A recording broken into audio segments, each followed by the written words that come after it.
Qedexe derketina kolanan li navçeya Cizîra Şirnexê 32 rojên dewam dike.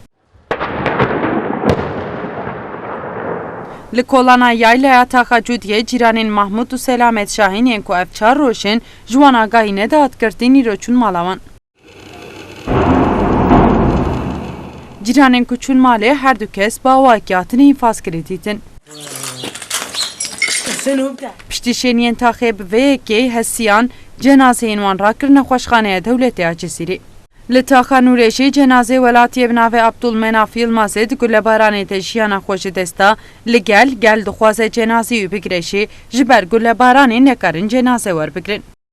Di saetên nêzê varî de jî li Taxacudê di encama gulebarana tîmên taybet de ciwanê bi navê Yakûb Sirgan birîndar bû. Li gorî agahên ku hatin wergirtin dema welatiyan xwestin li Sirgan bigihînin nexweşxaneyê di gulebarana duyemîn de jiyana xwe ji desta. Hateraganın ku ji ber ambulans naçe Taxê welatî nekarin cenazê Sirgan rakin nexweşxanê.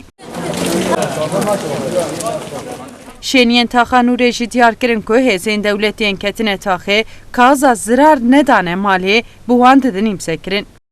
Li kolanên ku lêgerin tên kirin hatihîn bûn ku hin mal hatine şewtantin û li Taxê dûman bilind dibe.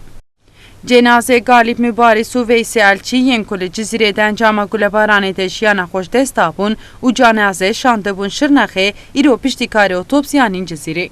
Laliyê din hate dîtin ku piştî saetê nîv roj ji bajarê Şirnexê ber bi Cizîrê ve Sewqiyata leşkerî hat kirin.